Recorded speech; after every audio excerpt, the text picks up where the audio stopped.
What's up, everybody, and welcome back to the DK Garage. I'm Jeremy, that's Joe, and this is the Race Day Rundown.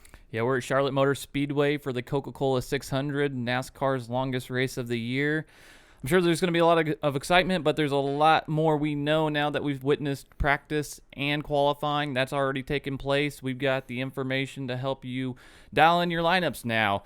Jeremy, you want to take them through the Race Day preview? Well, like you said, it's a 600-mile race. This is a 1.5-mile track, so that means there are 400 laps. Lots of laps, so you're definitely going to need performance points, and there are 280 up for grabs in this race. The stages, it's a little different in this particular race because there are 4 total stages, and they're each 100 laps long. So stage 1, 2, 3, 4, all 100 laps. And the last time we were here, Chase Elliott was the winner, but the last time we were at the Coke 600, Brad K won. Yeah, so there's a lot of really strong cars this week. We got to experience that. But with going through, we want to get you in and out of here. We've got the full version of our podcast available. You can go check it out if you've got some time. We've got a long day tomorrow, so if you want to scope it out for some of our full thoughts on some of these drivers, you can check it out. But without further ado, let's get into the slate and kind of do our DK impact score. This is something we've added a month or so back and really allows us to do a scale of 1 to 10, 1 being not as much of an impact on the race from a DraftKings angle, 10 being a huge. We haven't given away very many 10s this year, so we'll jump right in the mix. Kyle Larson at the top of the salary boards at 11-3, starting on the pole. I've given him an impact score of 9. Jeremy, you as well? You want to kind of let people know why? Well, we broke down all the statistics in the podcast on why we really like him. But the short answer is he's been the best on the half mile statistically this year. Absolutely phenomenal. We have, we have the driver rating at 132.6 for 4.5-mile races this year for Kyle Larson.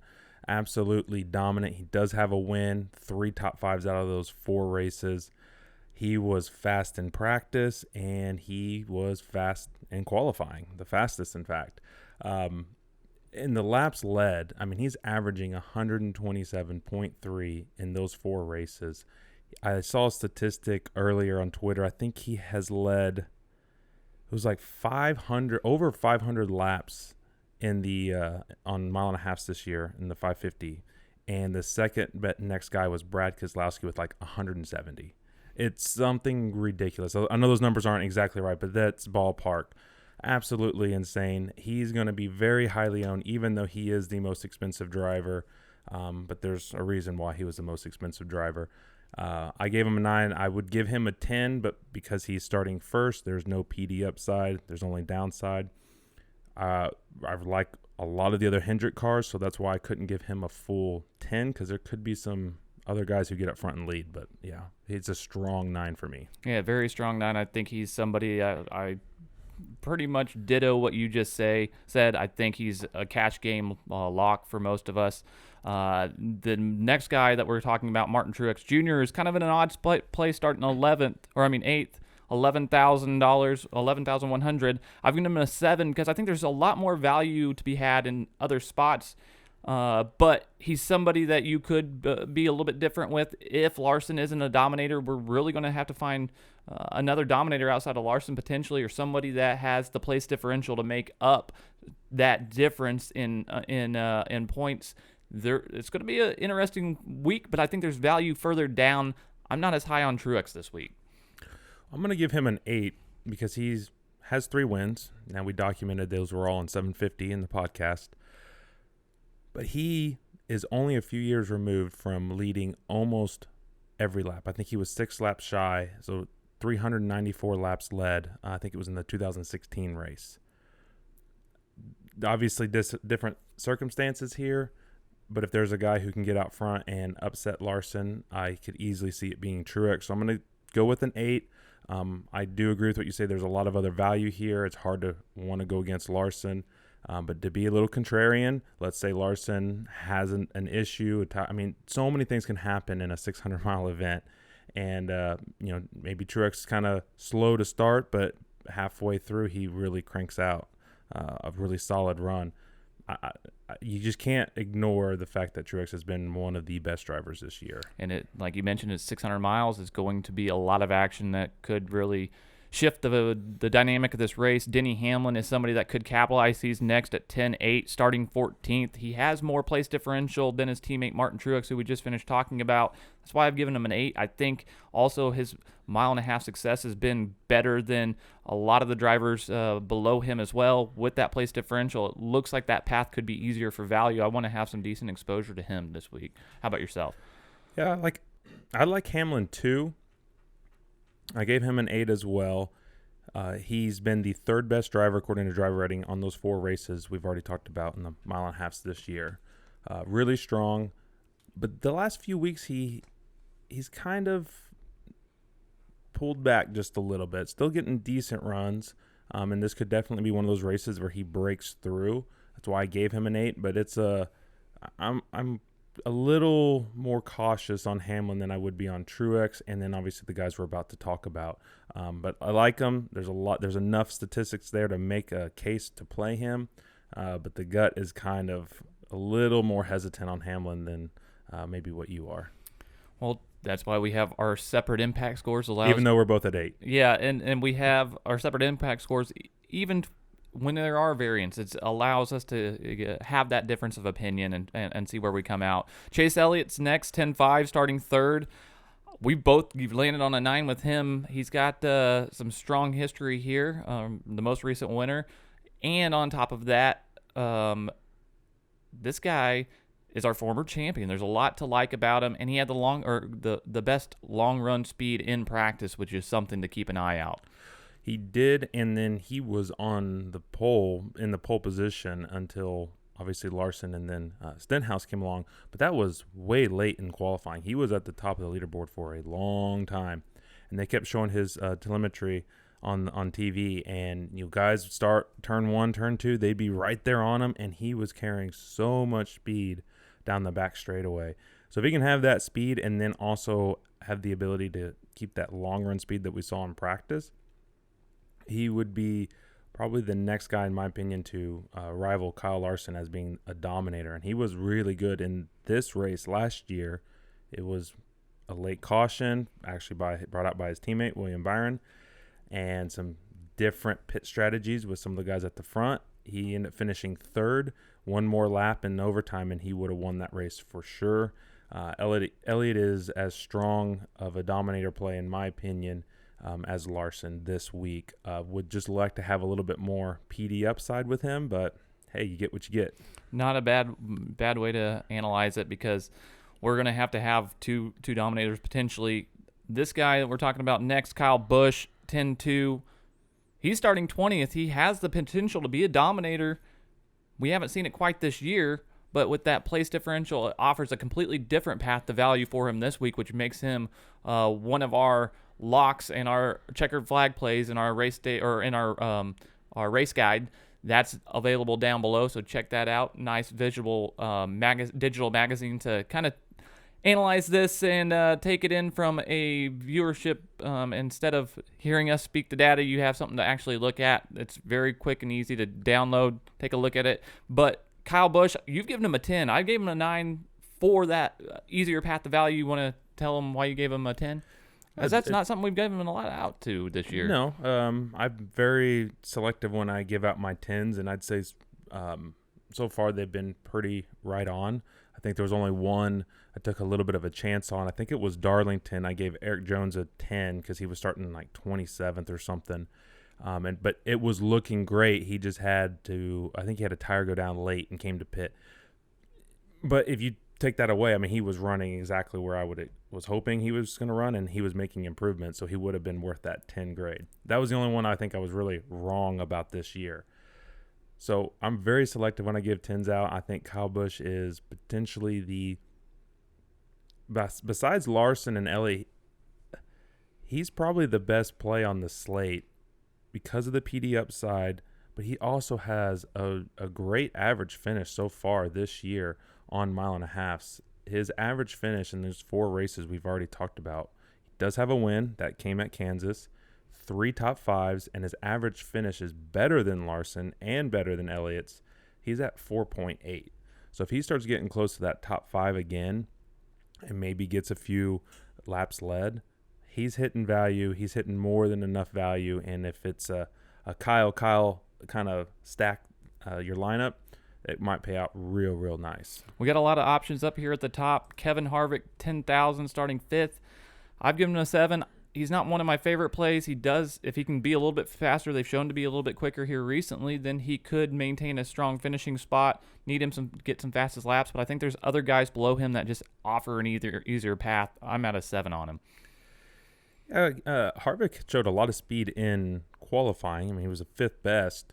Practice, not quite as well. They're making improvements, but they still seem to be behind. They're definitely behind Hendrick and Gibbs' organization right now, and I'd also say Penske. They're like the 4th best team out of these sort of big teams. He's been really good, but there's not a lot of PD upside there. I don't necessarily see him getting out front and dominating this race. I think he's worth a few lineups, build it strategically in the event that Harvick is a dominator. But at that price tag, starting where he's starting and what we've seen this year, I had to give him a 6. I think he's usable, but it's low ownership for me. Brad Keselowski's next, 9,700. He's starting 13th. Penske hasn't shown a lot of speed from what we've seen throughout the weekend.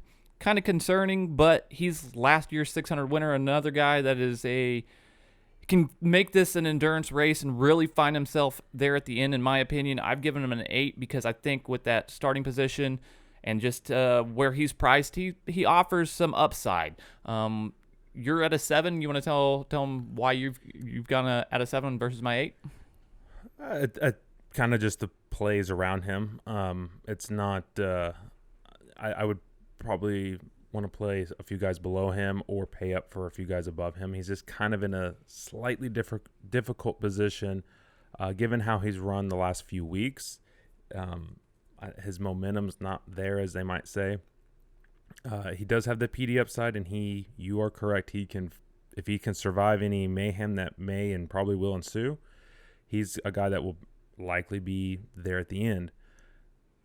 But I just haven't seen it the last few weeks. There's just guys that I kind of think have a little bit more momentum.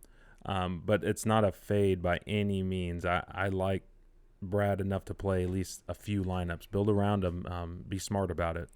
Alex Bowman, 9,400, starting 7th next. I've given him a 6. Just that starting position alone, it doesn't offer the place differential I was looking for. But he can be strong. He's already won. This is something that Hendrick has obviously showed a lot of speed. You're at a 7. You want to go into detail a little bit? Well, I was going to I actually had him a 6, and I started doing just a little bit more looking, and we overlooked something. And it's enough to point out and make me think a little bit more positively about Bowman this week. And that was last year in this race. He only finished 19th and he started 12th. That's not great, but he made the optimal. And I was like, wait, how did he make the optimal? Well, he led 164 laps. He led the most laps out of anybody. He led almost half the race, which I had forgotten about.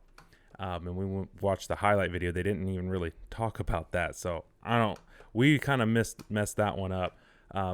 He hasn't been as strong on the 550 package as the 750, which we documented in the podcast.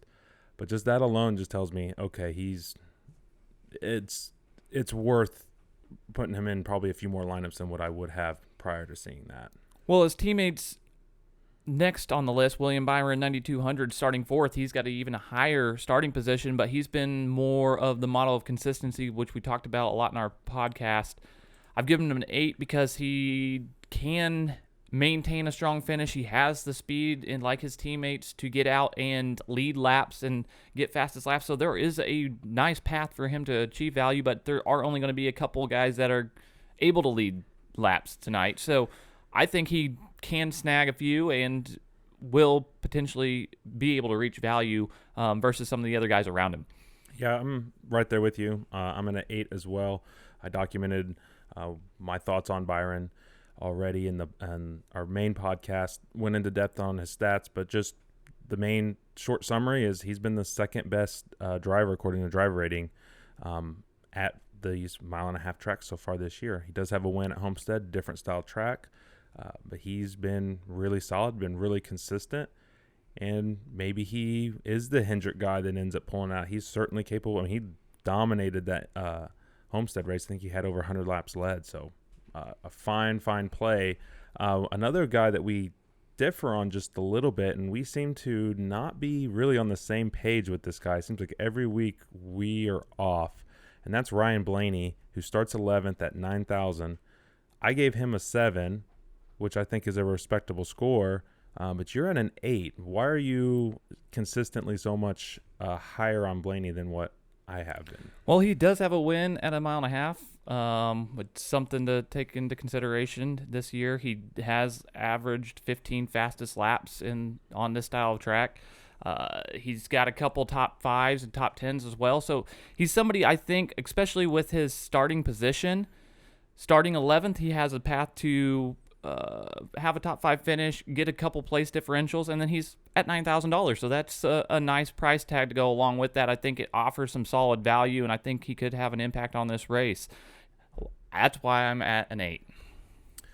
Well, can't disagree with you there. I mean, I do disagree, but I mean, I can't say that you're wrong by any means, because he has that win in his back pocket. He's locked into the playoffs, been pretty good. But I gave him mostly a lower score this week because I would rather go with his teammate, Joey Logano, 8,800, and you get more place differential. You get 5 extra spots. He's starting 16th. I know we're both at an 8 here, but I'm a pretty strong 8 this week. I think he ended up being second fastest in practice, or top 5, something like that. We'd have to go back and look. He was really strong in practice. He was really loose in qualifying. He was sawing that wheel. That's why he's 16th. That's why we were kind of pointing out. Pay attention. Don't just look at the numbers and say, okay, well, man, they got worse after practice. No, he just happened to go out in time where the track just was a little slicker than they thought, and he was working that wheel, and he's only starting 16th. But now we get nice PD upside from this sort of mid-tier price range guys. Are you a strong 8 there? Are you a weak 8? Because you have Blaney and Logano at the same rating, but there's obviously some big differences on what they're capable of doing. Yeah, and I think Joey Logano is a strong 8, almost a 9 in my opinion, based on that 16th starting position and then his performance like you've talked about. And I think it's something below this. Now that we've got some additional details based on qualifying, we can touch on some of these other drivers that we didn't really go much into detail on the podcast. We don't want to go too deep. We want to get you in and out so you can get your lineups made.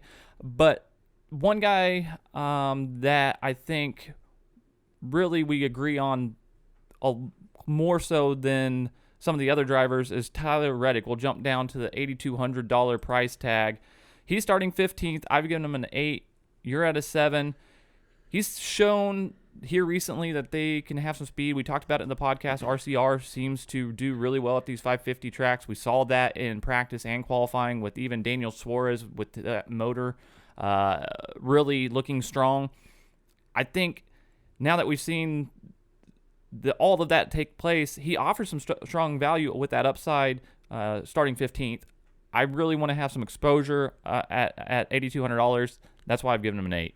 Yeah, I gave him a 7 just because, well, I see the real upside, and the upside is his teammate, Austin Dillon, qualified 6th. Same organization. Fastest Reddick, car in practice. And Reddick was also really fast. Didn't have a great qualifying run, but I can see the top 10 upside. So that's why I'm at a 7. The reason why I'm not at an 8 or even a 9 is he's still a young guy. He's shown tendencies to get up towards the front and then fade back late, which is not uncharacteristic of drivers early on in their career. I mean, we've seen this from quite a few drivers. It's like, I remember William Byron doing that, last year before. It was like, man, this guy's qualifying good, running up front, and then next thing you know, he's in the back teens and sometimes even in the 20s. I don't think we'll get that from Reddick, but I think if he's only finishing 12th or 13th, that's a strong day for him. They'll accept that. They'll take their points. but that won't really work out for you in your lineups unless, of course, he does lead a chunk of laps, which I don't say he can't, but I don't necessarily see that happening. So that's why I'm a little less on Reddick than what you are. Erik Amarillo finds himself starting 31st, 7,900. It's not been a season to remember for him. I've given him a 7 because of the place differential alone. He's got a top 20 car. If he can get there with that alone, he's going to be able to reach value. That in itself is impactful from a DraftKings angle, and that's why I'm at a 7 with him, even though it's kind of scary. Well, I think if this is what I'm hoping people will see when they see this score. Wow, they only gave Erik Amarillo a 7. It's not because Erik Amarillo is one of the top drivers. It's not that at all. But he's better than 31st, and his car is much better than a 31st place car. This rating should be a strong 9. This is the best PD play on the slate when you kind of factor everything in, price and all that. But he's only at a 7 for both of us because he's been in this position all year long and has barely capitalized on it.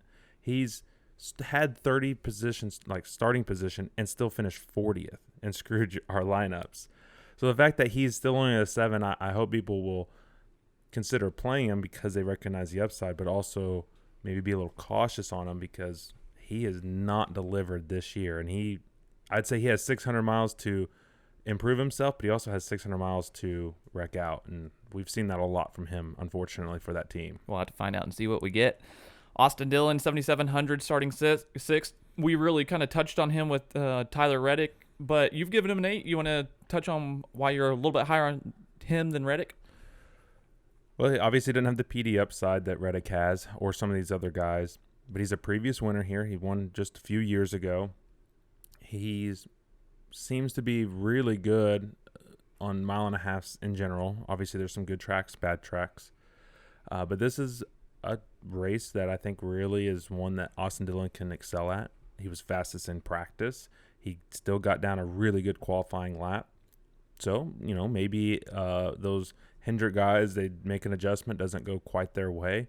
Dillon is talented enough, and that car is now, I would say that equipment is now good enough that he can get out front and he can lead a good portion of this race. And maybe he doesn't dominate, but 7,700, you don't need him to dominate. You just need to pick up a few performance points and a solid finish. And I think Dillon, although it's risky at 6th, if he wrecks out, he can certainly pay off that price tag.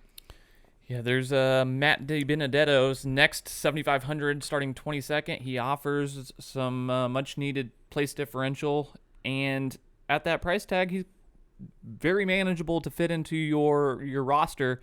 I think he's not somebody I'm going to go overboard on because there's a couple guys we're going to jump to next that really offer a lot of upside and more salary relief, but I do want to have some exposure to Matty D this week. I gave him a 7 as well. There's some really nice PD upside. He's been strong in the 550s. Check out our Garage Thoughts on our Patreon for some actual data if you want to know a little bit more. But yeah, I'm at a 7 as well. I want to touch on real briefly Ricky Stenhouse Jr., who's next below him on the salary board, 7,400. He's starting second. That surprised me. Didn't really expect that out of the practice session, and for him to qualify that high. I'm at a 5. What did you end up giving Ricky? I gave him a 4 because of his starting position. It's scary, but he would have to have a top 10, lead some laps to make it make sense, and that's going to be challenging. He's got a fast car, no denying that. He's actually got solid track history here as well. It's just there's much more value to be had that is easier to achieve, in my opinion, than him. It's just more risky. I completely agree with that, and I'm going to give him a little bit higher because of the prior track history and the fact that he's only 7,400, but certainly risky. Definitely understand that. Erik Jones is someone I'm a little lower on than you. He comes in at 7,200, starting 19th. I gave him a 5, same as Ricky, for different reasons, but you went with a 6 for Erik. Why are you liking Erik Jones a little bit more this week? He looked strong in practice. If they can get this trim to make it make sense on race day, it's a home track for him. The king is back. He wants to see some performance happen. This could be a race where Erik Jones, he's one of those guys that really does muscle his way through the race. It could be an endurance race like we've talked about, being a long week. He's just somebody I think we could see a little bit more out of. And it's not like the best play in the world, but again, I have no problem with having a little bit of exposure, especially in GPP tournaments. So I thought we were going to have to eat our words last week with the old 2311 Racing organization. Bubba Wallace had kind of raced his way up towards the front, and then he got in a wreck and had finished very poorly. I don't really know what to do with this team right now. I can see the speed. They're starting to get a little bit better speed, but yet we're still getting these, what I would kind of call typical Bubba Wallace finishes. It's just like he's getting less out of the equipment than maybe he should. I know a lot of people will disagree with that last year with his other equipment, but we're still seeing, I would say, slight improvements with Erik Jones. Different years, different sponsors. I mean, there's so many different factors. You can't do a complete apples to apples. But I feel like this is another race where it's going to be hard to want to pump a bunch of Bubba Wallace in our lineups. I mean, he's starting 18th. He's 7,000. All those things are okay. His track history, even on 1.5 miles this year, is not really that good. I had to give him a 4. I gave him a 4 for the exact same reasons. It's just really inconsistency from the driver perspective. Unfortunately, I want to see him have success. I want to see this team have success. It's great to see new organizations come in, and this is something that if we can see him string together a couple top 15 performances, we know he has the car to be in the top 20 consistently. But starting 18th, well, we think that. Everyone's saying that. I'm just trying to be a little bit fair to Bubba. I mean, is it really a car that's capable of doing that, or are they still having these first-year struggles that we kind of thought they might at the beginning of the year? I mean, do you really think a lot of it is Bubba, or do you think a lot of it is the organization, or a combo of the both? It's a combo of the both, I think. I think Bubba's having to learn a lot really quick, and he's got Denny Hamlin there teaching him. He's got the whole stable of Gibbs teaching him, and he's got to soak it all up, and it's a lot to take in, and especially for a new team, there's going to be a lot of stuff that plays out there. DraftKings is a different angle where I don't want to have too much exposure because there's a couple guys below to kind of wrap some of this up. There's really only a few guys left to really talk about that are 100% worth talking about. Chris Buescher is one of them, 6,700, starting 27th. I've given him a 9. He's been really fast at these 1.5 miles. He's been strong in quite a few races. Starting 27th, there's a lot of value to be had with the place differential, which we're looking for. His average finish is 12th in these 1.5 miles this year. I like it. I'm at a 9 as well. I've really contemplated giving him a 10, but the fact that he is starting that far back, there's a lot of things that can go wrong. Moving and racing your way up through this kind of race. We've seen it already in the trucks. We've seen it in Xfinity. You got to be just a little cautious there, but I'm at a 9. Briefly, Daniel Suarez is next, 6,500 9th. We gave him both 6s. It's mostly because of the starting position. If he was starting further back, we'd like him more. But one of our next kind of best plays on the slate would be Ryan Newman, 6,400, starting 25th. I gave him a 9. You locked him in at an 8.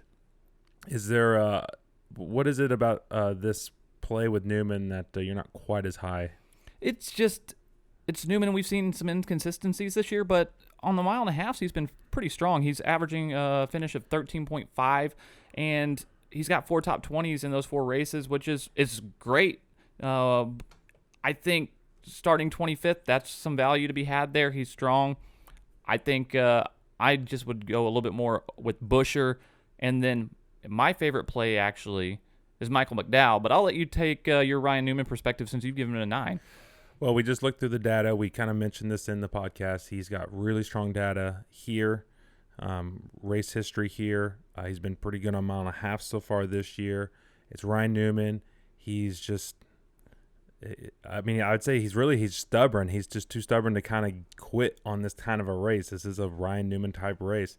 I expect to see him kind of competing there towards the end of the race. I don't know. I think it could be a really good race for Newman and for his teammate Chris Buescher. That's really about all I got. I do also like Michael McDowell. I'm at an 8 as well for them. Yeah, I've given him an 8. I think he's got a lot of upside here. He's been strong 550 horsepower. We talked about it in the podcast. He needs somebody down at the bottom maybe to fit the right combination that you're looking for this week. So he's somebody and pretty much the bottom of the barrel for me that I feel comfortable with this week. Yeah, that's really all the rest of the drivers that are worth talking about. If you want to see our complete DK impact score, again, check out the race guide. We got all the drivers on there. You may not have enough money to get some of these guys that we just talked about, and you need to go to guys like LaJoy or Alfredo. You can see what we gave them there.